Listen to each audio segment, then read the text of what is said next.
왜곡된 학문으로 세상에 아첨하지 말라는 뜻의 곡학아세는 원고생의 이 말에서 비롯되었습니다. 안녕하세요. 우리가 종종 접하는 사자성어 가운데 곡학아세란 말이 있습니다. 학문을 굽혀 세상에 아첨한다거나 바른 길에서 벗어난 학문으로 세상 사람에게 아첨한다라는 뜻인데, 오늘은 이 말이 어디에서 유래했는지, 이 말을 들은 사람은 어떤 사람이었는지 알아보겠습니다. 이 말을 처음 사용한 사람은 기원전 2세기 한나라 초기에 살았던 원고생입니다. 성은 원, 이름은 고인데 이름 뒤에 붙은 생은 선생을 줄여서 부른 것입니다. 출처는 사기 유림열전으로, 유림열전에는 공자 때부터 사마천이 살았던 한나라 초기까지 유학자들의 계보와 활동이 기술되어 있는데, 시경 전문가 원고생도 그중 한 사람입니다. 유림열전에 소개된 원고생 이야기는 세 개로 나눌 수 있습니다. 두 개는 원고생의 성향을 알 수 있는 내용이고, 나머지 하나는 곡학아세와 직접 관련됩니다. 먼저 첫 번째 이야기는 탕무혁명 영상에서 소개한 것처럼 한나라 6대 황제인 경제 앞에서 원고생이 도가사상과 황생과 탕무혁명의 성격에 대해 논쟁을 벌인 일입니다. 여기서 황생도 황선생을 줄임말입니다. 황생은 탕왕과 무왕이 천명을 받은 게 아니라 군주를 시해했다고 했고, 원고생은 탕왕과 무왕이 민심을 얻어 즉위했으므로 천명을 받았다고 주장했습니다. 한나라 초기에는 도가사상이 주류였는데, 당시 도학자들은 유학자들이 성인으로 떠받드는 요순우탕 문물을 성인으로 보지 않았고 황제와 노자를 받들었습니다. 이런 상황에서 원고생은 세상에 아첨하지 않고 유학자로서 양심을 지켰다고 할 수 있습니다. 두 번째 이야기는 원고생과 경제의 어머니인 두태우 사이에 벌어진 일입니다. 두태우가 원고생을 시험했다고 봐야 할까요? 평소 황노사상을 연구하고 육아의 학설을 좋아하지 않았던 두태우는 원고생을 불러 노자가 어떤 책인지 물었는데, 원고생은 그 책은 평민의 말에 지나지 않는다고 대답했습니다. 이처럼 원고생은 권력의 핵심이었던 황제의 어머니 앞에서도 자신의 소신을 굽히지 않았습니다. 화가 난 두태우는 원고생을 돼지 우리에 들여보내 돼지를 찔러 죽이게 했습니다. 경제는 두태우가 노여워했지만 원고생이 바른 말을 잘하고 죄를 짓지는 않았으므로 그에게 날카로운 칼을 주었습니다.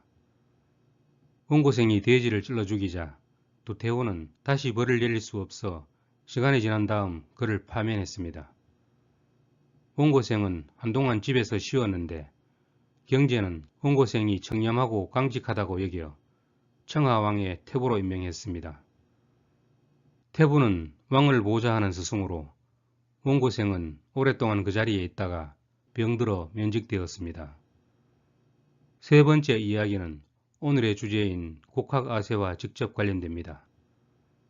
경제에 이어 즉위한 무제는 할머니 두태우가 죽은 후 유학자 수백 명을 불러들였는데, 그 중에는 90세가 넘은 시경 전문가 원고생도 있었고 춘추 전문가인 공손홍도 있었습니다.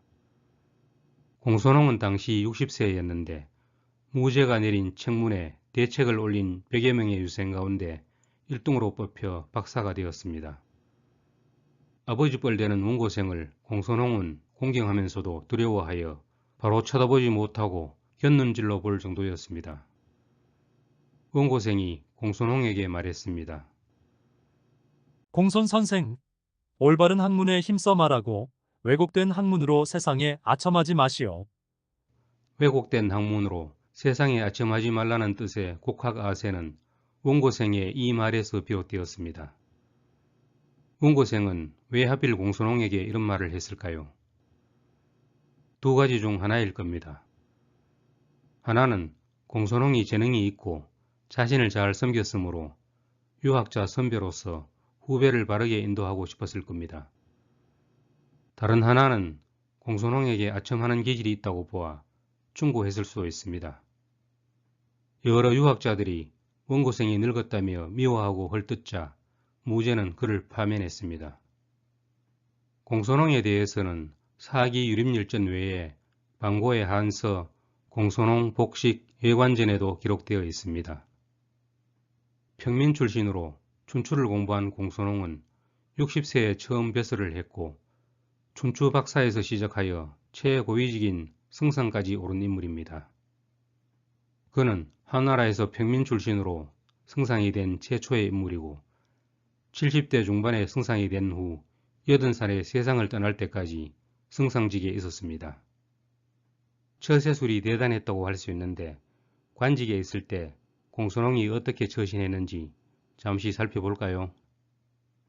공손홍은 황제에게 어떤 일을 건의할 때 불가하다고 주장하는 사람이 있더라도 조정에서 자기 주장을 내세우지 않았습니다. 주작 도위 그밤이라는 사람과 함께 자주 황제를 아련했는데 그밤이 먼저 말을 꺼내고 공손홍이 마무리를 지었으므로 황제가 늘 좋아하며 주장을 모두 들어주었습니다. 한 번은 여러 신하와 함께 황제에게 의견을 올리기로 약속해놓고 황제 앞에 가서는 그 약속을 어기고 황제의 뜻에 순종해버린 일이 있었습니다. 그밤이 조정 대신들 앞에서 공손홍이 정직하지 못하다고 비난하자 황제가 사실 여부를 물었는데 공손홍은 사죄하며 말했습니다. 신을 이해하면 신을 정직하다 할 것이고 신을 이해하지 못하면 정직하지 않다고 할 것입니다. 사람들은 공손홍을 세속에 영합하고 아첨을 잘하는 사람이라고 욕했지만 한무제는 그를 후하게 대했습니다. 공손홍에 대한 평판은 나누어집니다. 그는 유학의 지능에 힘썼고 검약을 몸소 실천하고 재물을 가볍게 여겼습니다. 승상의 자리에 있을 때도 덮고 자는 이불과 먹는 밥이 소박했고 복록을 털어 지인과 빈객을 먹여 살렸으므로 남은 것이 없었다고 합니다. 반면 그는 의심과 시기가 많았고 겉으로는 관대해 보였으나 내심은 깊이 감추고 있었습니다.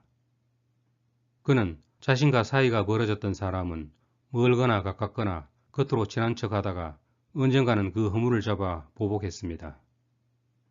이제 이야기를 마무리해야겠습니다. 원고생은 이제 막 뱃을길에 오른 공손홍에게 곡학아세를 말했는데 훗날 공손홍이 유학의 가르침을 왜곡하여 황제에게 아첨했다면 어떤 점이 그러했을까요? 이 질문은 곡학아세했다고 욕을 먹는 요즘 사람들에게도 적용될 수 있습니다. 오늘은 여기까지입니다. 감사합니다.